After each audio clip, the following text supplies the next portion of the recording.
Life. It's Lauren Melton here, registered dietitian at Core Life in Odenton. Thank you again for joining me for Eating Well with Core Life today. Today we're going to touch on little ways to save big calories in the kitchen. So I'm very excited to share my favorite tips with you, but before we get started, I want to remind you that even though our clinics are temporarily closed and hopefully for not much longer, you can still meet with your care team through a telehealth visit and track your progress using our app and remote patient monitoring program, which we are very excited about. And if you haven't scheduled a telehealth visit, which I hope that you have, you can still do that by giving your local office a call or sending them an email, and they will get you scheduled. So, like I said, we're talking about ways to save calories in the kitchen. And a lot of times when people think you need to lose weight, you have to just totally transform how you eat. Now, depending on how you eat, could be the case, but there are ways you can go about just making little swaps here and there, which is kind of like the strategy that I take when I'm first working with a new patient.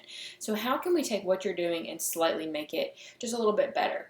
And there are plenty of ways in the kitchen that you can do that. So that's kind of what I want to share with you today, my favorite tips for just saving a few calories in the kitchen, because cutting back little calories here and there can lead up to big results in the long run with your weight loss. So let's talk about that today. So number one, we kind of talked about this a few weeks ago. We talked about air fryers. Your cooking method can make a huge difference in how many calories you're consuming. So if you consistently are deep frying food, maybe work on switching to an air fryer. It saves, a ton of fat calories because you're not actually having to use any oil. And additionally, when you roast food, sometimes you do have to add a decent amount of oil. So air frying can also take the place of roasting, and it does it in like half the time with not very much oil. So you can save a lot of calories there.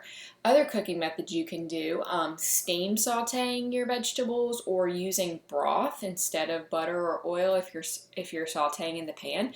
If you're curious about steam sauteing, Nick actually did a cooking demo earlier this week on steam sauteing, so check that out and try it. And we can talk about how many calories you save there, which is wonderful. Another one of my favorites, using smaller plates.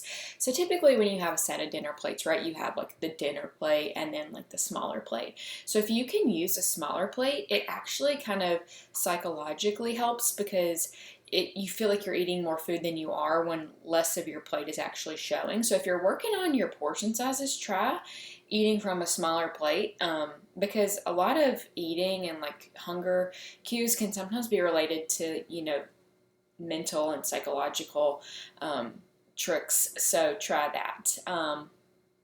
Another one, I talk about this all the time, bulking up your meals with vegetables. Vegetables are really low calorie, full of fiber, tons of vitamin and minerals, so super good for you.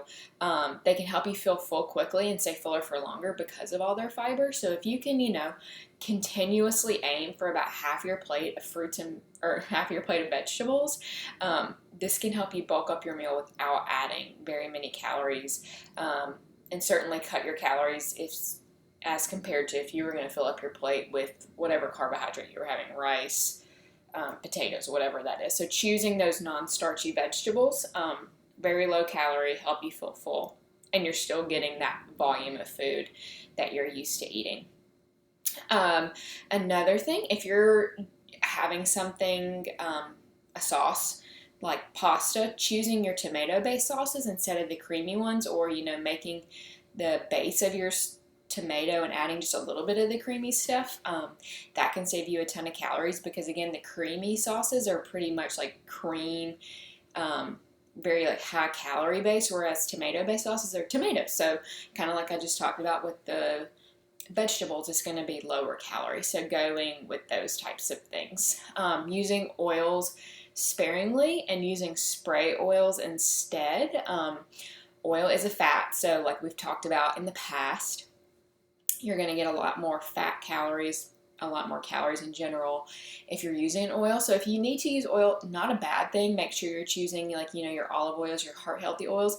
Always measure it out because it is higher calorie, or using the spray oil that's going to give you way less calories.